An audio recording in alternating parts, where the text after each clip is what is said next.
Hello बच्चों, नमस्कार। कैसे आप सब? तो बच्चों, आज हम पढ़ेंगे साझेदारी फर्म का समापन। और साझेदारी फर्म के समापन में कुछ वीडियो लेक्चर हम पहले ही अपलोड कर चुके हैं और आपने देखे भी होंगे। तो बच्चों, आज हम जो पढ़ने वाले हैं साझेदारी फर्म के समापन के अंतर्गत, वह टॉपिक है कि जब सभी साझेदार तो सूदक्षम हैं लेकिन फर्म दिवालिया हो जाती है, तो किस प्रकार से जो दायित्व होते हैं, जो बाह्य दायित्व होते हैं, उनका भुगतान किया जाता है। स्वाभाविक है कि जब फर्म दिवालिया हो गई है तो उसके दायित्व अधिक हैं और संपत्तियां कम हैं। तो इन कम संपत्तियों से सभी दायित्वों भुगतान संभव नहीं होता है। अतः अब जो सूक्ष्म साझेदार होते हैं उनको पूंजी की कमी को पूरा करना होता है, उन दायित्वों को चुकता करना होता है।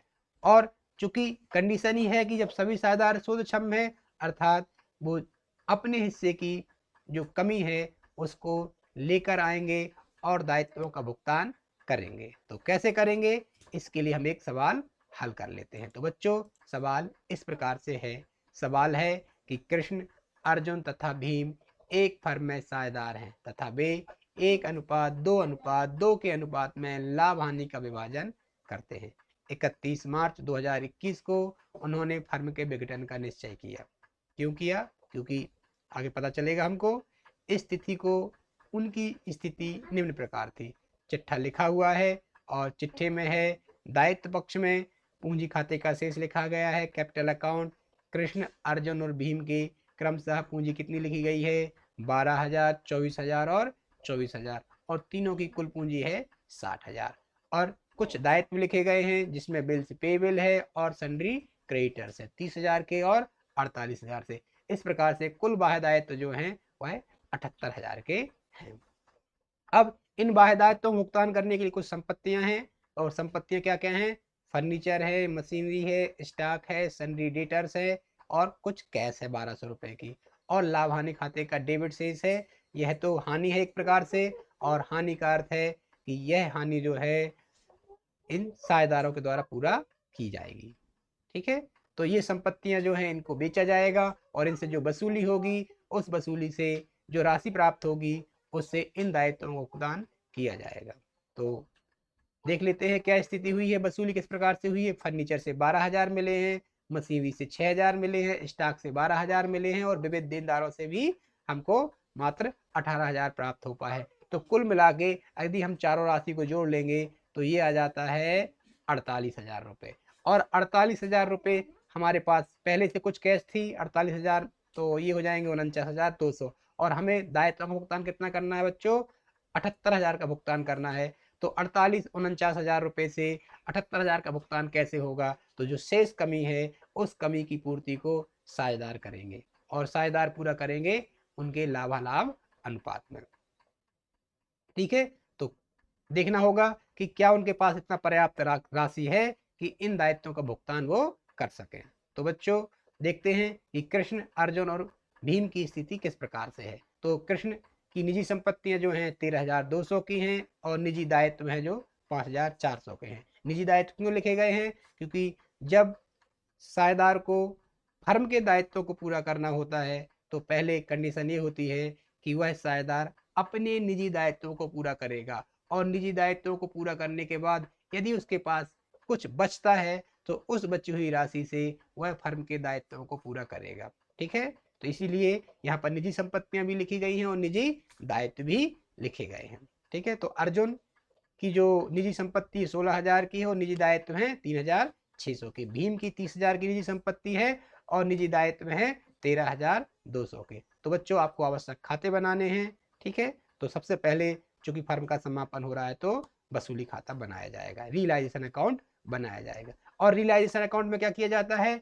जो भी संपत्तियां होती हैं जैसे फर्नीचर, मशीनरी, स्टॉक और सन्डी डेटर्स, कैश को तो नहीं ले जाते हैं और लाभ हानि खाते को भी नहीं ले जाएंगे। तो इन चारों संपत्तियों को वसूली खाते के रियलाइजेशन अकाउंट के डेबिट पक्ष की ओर हस्तांतरित करके बंद कर दिया जाएगा। और इसी प्रकार से इन दायित्वों को भी वसूली खाते में ट्रांसफर करके बंद कर दिया जाता है। लेकिन इस सवाल में चूंकि दायित्व अधिक है और कैश की कमी है, अतः ऐसी स्थिति में हम इन दायित्वों को वसूली खाते में ट्रांसफर नहीं करेंगे। इनका भुगतान बाद में देख कर करेंगे कि हमारे पास कैश की व्यवस्था कहाँ से हो रही है। तो बच्चों सिर्फ अगर किया जाएगा यहाँ पर वसूली खाते में संपत्तियों को हस्तांतरित कर दिया, किसको, फर्नीचर को, मशीनरी को, स्टॉक को और डेटर्स को। तो कर लेते हैं, रियलाइजेशन अकाउंट बनाएंगे। रियलाइजेशन अकाउंट में आप प्रारूप अच्छी तरह से जानते हैं। सबसे पहले जो संपत्तियां उनको डेबिट में लिख देते हैं। टू फर्नीचर कितने के हैं, 24,000 के हैं। मशीनरी जो आपकी है वह भी 24,000 की है, और सनी डेटर्स हैं 28,800 के, और स्टॉक जो है 24,000 का है। और इनको बेचा गया है बाजार में और कुछ वसूली हुई है, तो वसूली की एंट्री कहाँ कर दी जाएगी, क्रेडिट पक्ष की ओर कर दी जाएगी। लिखा जाएगा बाय कैश अकाउंट। फर्नीचर से हमको 12,000 रुपये प्राप्त हुए हैं, ठीक है। मशीनरी से मात्र 6,000 प्राप्त हुए हैं, और सनी डेटर से मात्र 18,000 प्राप्त हुए हैं, और स्टॉक से भी 12,000 की वसूली हो पाई है। तो कुल वसूली हुई है 48,000 की। इस 48,000 से हम दायित्वों का भुगतान नहीं कर पा रहे थे, इसीलिए हमने दायित्वों को रियलाइजेशन अकाउंट में नहीं लिखा है। अब बच्चों हम दोनों पक्षों का योग लगा के अंतर की राशि निकाल लेंगे। और यहाँ पर देख पा रहे हैं आप, डेबिट पक्ष का योग अधिक है, तो ये अंतर की राशि हानि होगी, और इस हानि को सभी साझेदार कृष्ण, अर्जुन और भीम अपने लाभालाभ अनुपात में बांट लेंगे, ठीक है। तो अंतर की राशि कितनी है, 1 लाख में से 48,000 घटाए तो आ जाते हैं 52,800। इस 52,800 को 1:2:2 के अनुपात में बांट लिया जाएगा। किसके बीच बांटा जाएगा, सभी साझेदारों के बीच में, कृष्ण के, अर्जुन के और भीम के बीच में। तो हमने बांट लिया है 1:2:2 के अनुपात में, तो राशि इस प्रकार से आ जाती है, ठीक है। इस प्रकार से हमारा वसूली खाता बनकर तैयार हो जाता है। तो बच्चों हम अगला खाता बनाएंगे कैपिटल अकाउंट, ठीक है। तो कैपिटल अकाउंट में सबसे पहले पूंजी खाते का शेष लिखा जाता है। तो बच्चों सबसे पहले हम प्रारूप बना लेते हैं, और सबसे पहले लिखते हैं पूंजी खाते का शेष। और पूंजी खाते का शेष प्रश्न में दायित्व पक्ष की ओर लिखा गया था, अर्थात क्रेडिट शेष था, लिख देते हैं बाय बैलेंस बीडी। और शेष कितना कितना था, एक बार आप सवाल को देख लीजिएगा, 12,000, 24,000 और 24,000। इसको हम यहाँ पर लिख लेंगे, 12,000, 24,000 और 24,000। इसके बाद बच्चों हम ये भी देखेंगे कि कहीं कोई ऐसी मत तो नहीं है जो सीधे पूंजी खाते में ट्रांसफर होती है। तो यहाँ पर है लाभ हानि खाते का डेबिट शेष है, इस हानि को सभी साझेदार अपने लाभालाभ अनुपात में बांटकर पूंजी खाते में लिखेंगे। तो लिख लेते हैं बच्चों हम पूंजी खाते के डेबिट पक्ष की ओर, क्योंकि हानि है, हानि को पूंजी खाते के डेबिट पक्ष की ओर लिखा जाता है। और 36,000 को हम 1:2:2 के अनुपात में बांटेंगे, तो 36,000 गुणा 1/5 करेंगे तो आ जाएंगे 7,200। और इसी प्रकार से जो अर्जुन का हिस्सा होगा वह 2/5 होगा, अर्थात 36,000 गुणा 2/5 आ जाएगा 14,400। इसी प्रकार से भीम का भी 14,400 आ जाएगा। और वसूली की जो हानि हुई है, कितनी हानि हुई है, उसको भी हम यहाँ पर डेबिट में लिख लेंगे। हानि कितने की हुई है, ये हुई है 10,560 की, 21,120 की और 21,120 की। तो इसको हम लिख लेंगे डेबिट की और टू रियलाइजेशन अकाउंट 10,560, 21,120 और 21,120। इसके बाद दोनों पक्षों का हम योग लगाएंगे, ठीक है। और डेबिट पक्ष का योग अधिक आ रहा है, तो अंतर की राशि जो होगी वो क्रेडिट पक्ष की ओर लिखी जाएगी। और जो अंतर की राशि है उस राशि को ये पार्टनर नगद लेकर आएंगे, क्योंकि पूंजी की कमी है, ठीक है। तो इस कमी को वो नगद लेकर पूरा करेंगे। कितना नगद लेके आएंगे, जितनी भी कमी होगी। तो देखते हैं बच्चों, यहाँ पर कृष्ण का योग जो है डेबिट साइड का है 17,560, ठीक है। और उसकी पूंजी का शेष कितना है 12,000। तो अंतर की राशि है 5,760 रुपये। 5,760 उसको नगद लेके आने चाहिए। क्यों लेके आने चाहिए, क्योंकि उसकी पूंजी की कमी है। तो उसकी पूंजी की कमी कितनी है, 5,760 रुपये है, ठीक है। तो इस 5,760 को वह नगद लेकर आएगा। लेकिन ध्यान रखना है कि क्या उसके पास इतनी रोकड़ या संपत्ति है भी कि नहीं है। तो देख लेते हैं, कृष्ण की जो निजी संपत्तियां वह हैं 13,200 की, और निजी दायित्व कितने के हैं 5,400 के। तो यहाँ पर राशि कितनी बच जाएगी, तो बच्चों यहाँ कुछ 7-8 हजार रुपये बच रहे हैं, तो पर्याप्त राशि है, तो भुगतान कर दिया जाएगा, ठीक है।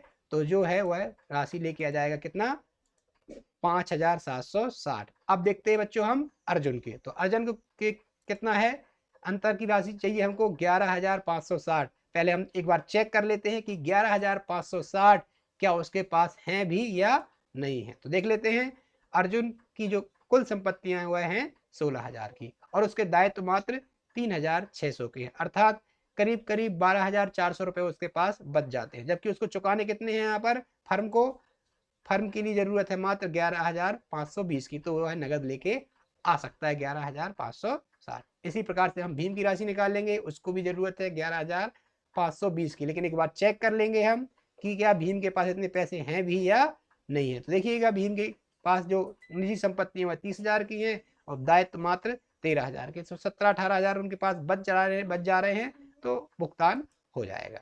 ठीक है, तो 11,520 लेके आ जाएगा। इस प्रकार से दोनों पक्षों का योग कर लिया जाएगा और योग बराबर हो जाता है। बच्चों अब हम बनाएंगे क्या, कैश अकाउंट। ठीक है, कैश अकाउंट में सबसे पहले लिखा जाता है कैश का शेष कितना था, 1200 रुपये था, डेबिट शेष था, तो हम उसको लिख लेते हैं यहाँ पर। क्या लिख देंगे, टू बैलेंस बीडी। ठीक है, कितना था आप देख सकते हैं यहाँ पर, यह शेष था 1200 रुपये, तो हम यहाँ पर 1200 रुपये लिख लेंगे, 1200 रुपये। बच्चों इसके बाद हम देखेंगे कि वसूली खाते में क्या क्या वसूली हुई है। जो भी वसूली हुई होगी उसको डेबिट की ओर लिख लिया जाएगा। तो लिख लेते हैं वसूली खाते से, वसूली खाते में 48,000 की वसूली हुई है, तो लिख देते हैं रियलाइजेशन अकाउंट के नाम से टू रियलाइजेशन अकाउंट 48,000 रुपये। इसके बाद बच्चों क्या करना है आपको, अब जो भी साझेदार थे वो भी कुछ राशि नगद लेके आए हैं। ठीक है, तो इस नगद राशि को भी कहाँ लिख दिया जाएगा, इस तरफ लिख दिया जाएगा। क्या लिख दिया जाएगा, टू केस अर्थात कृष्णा कैपिटल अकाउंट कितनी हो जाएगी, वह कितने लेके आया है 5,760 रुपये। और अर्जुन कितने लेके आया है, अर्जुन कैपिटल अकाउंट लिख देंगे 11,520। इसी प्रकार से भीम कितना लेके आया है 11,520। इस प्रकार से जो फर्म के पास कुल कैश हो जाती है आपकी, और उस फर्म की कैश से भुगतान कर दिया जाएगा बाह्य दायित्वों का। ठीक है, तो जितने भी बाह्य दायित्व होंगे उन पूरे का भुगतान कर देना है। ठीक है, तो बाह्य दायित्व कितने के थे, वह थे 78,000 के टोटल। ठीक है, तो क्या 78,000 कैश हो रही है, तो आप एक बार टोटल करके देख लीजिएगा। यदि ये राशि 78,000 हो रही होगी, और ये होगी ही, यही तो इस अकाउंट्स की विशेषता है कि हमने कुछ भी नहीं किया है, लेकिन इसका योग 78,000 ही आएगा। ठीक है, ठीक है, तो लगाते हैं हम योग और देखते हैं। देखिए ये 78,000 योग आ रहा है, तो हमने बाह्य दायित्वों का भुगतान भी कर दिया है। इस प्रकार से हमने, जब सभी साझेदार शोधक्षम हो और फर्म दिवालिया हो जाए, तो जो शोधक्षम साझेदार होते हैं वह राशि, जो पूंजी की कमी है, जो दायित्वों को भुगतान करने में जो राशि कम पड़ रही थी, उसको नगद लेके आते हैं। और किस अनुपात में लेके आते हैं, अपने लाभालाभ अनुपात में लेकर आते हैं। तो बच्चों यह हमने आज समझ लिया है। तो बच्चों आपने वीडियो को देखा, समझा, और इसी प्रकार से आप प्रैक्टिस करते रहिए। परीक्षा का समय आ गया है, अब आपकी परीक्षा अगले हफ्ते से स्टार्ट होने वाली है, तो आप अच्छे से पढ़ाई करिए।